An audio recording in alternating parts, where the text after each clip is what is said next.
Terima kasih Anda masih bersama kami. Saudara, truk bermuatan kayu menabrak truk bermuatan pasir di jalur Pantura, Probolinggo. Akibatnya sopir truk kayu tewas seketika di lokasi kejadian karena terjepit dalam kabin kemudi dan tergencet kayu bermuatan truknya. Kecelakaan membawa maut kembali terjadi di jalur Pantura, Banyuwangi, Surabaya, tepatnya di Jalan Raya Desa Banjarsari, Kecamatan Sumberasih, Probolinggo, Rabu siang. Truk bermuatan kayu batangan yang melaju dari arah barat atau Surabaya tiba-tiba oleng dan menabrak bak sisi kanan truk bermuatan pasir dari arah berlawanan. Kerasnya benturan menyebabkan bagian depan truk kayu ringsek hingga pengemudinya tewas seketika karena terjepit di kabin kemudi dan terdesak muatannya sendiri. Polisi dibantu warga berusaha mengevakuasi korban dari dalam kabin.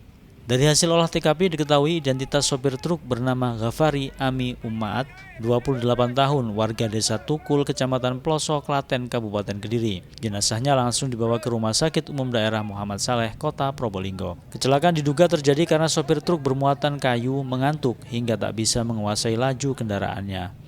Jadi kita ketahui bersama bahwa ada kecelakaan truk versus truk muat kayu dan truk muat pasir.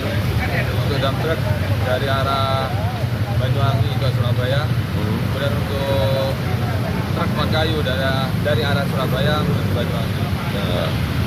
Ngantuk atau sebenarnya? Masih kami selidiki, Pak. Masih dalam penyelidikan. Untuk korban sendiri sempat terjepit atau bagaimana tadi? Untuk korban sendiri sudah dievakuasi ke Rumah Sakit Dr. Saleh. Posisi korban terjepit. Tapi sempat terjepit bodi ya tadi. Terjepit bodi. Oh. Dari mana ini awalnya? Dari sana timur. Dari timur terus? Kondesernya ngaku oleng ke kanan. Oleng ke kanan. Dan dari kiri. Nabrak depan truk sampean? Samping itu. Nabrak samping.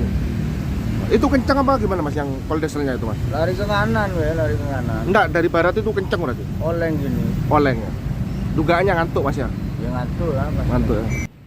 Polisi kembali mengimbau kepada para pengemudi untuk segera menghentikan kendaraannya dan beristirahat, terutama saat mulai merasa kelelahan dan mengantuk. Dan Ari Gafur melaporkan dari Probolinggo.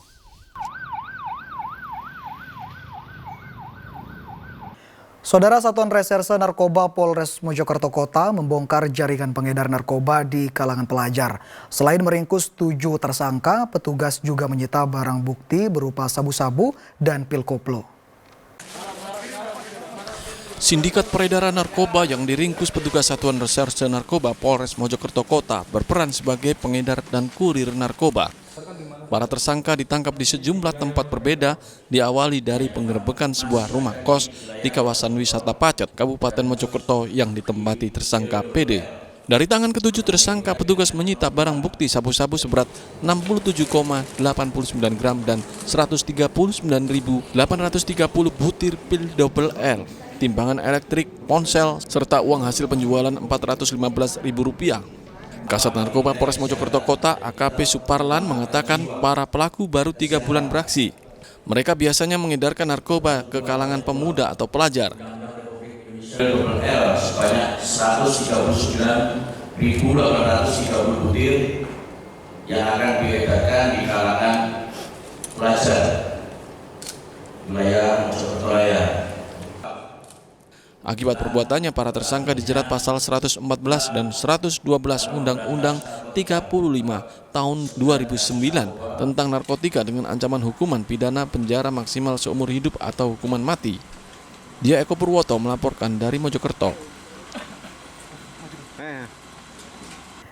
Saudara, pencurian tabung LPG 3 kg terjadi di sebuah toko di Kabupaten Tuban. Sebelumnya pelaku sempat mondar-mandir melihat situasi, lalu nekat memanjat pagar rumah untuk menggondol 2 tabung LPG. 2 tabung LPG 3 kg raib digasak pencuri di sebuah toko di Kelurahan Karang, Kabupaten Tuban, Rabu dini hari. Dalam rekaman kamera CCTV terlihat pria tak dikenal berhenti di tepi jalan depan toko milik Eko Kurniawan. Pelaku sempat mondar-mandir melihat situasi. Setelah itu pelaku nekat memanjat pagar rumah dan menggondol 2 tabung LPG. Pemilik toko baru mengetahui pencurian saat menghitung stok tabung LPG. Saat dicek ternyata aksi pelaku terekam kamera pengawas. Sebenarnya dia memanjat dari sini, terus masuk sini, terus dari situ toleh situ terus, toleh terus ambil 2, terus ada orang terus demek di situ, terus yang tabungnya ditaruh di sana. Kasus ini belum dilaporkan ke polisi, namun pemilik toko sengaja menyebar rekaman CCTV ke media sosial agar identitas pelaku terungkap dan tidak ada korban lainnya. Sapari Nanuwijaya melaporkan dari Tuban. Menjelang turnamen mandiri U20 Challenge Series 2025, skuad Timnas Indonesia U20 menjalani latihan di Gelora Delta, Sidoarjo. Informasi selengkapnya saudara akan kami hadirkan untuk Anda sesaat lagi.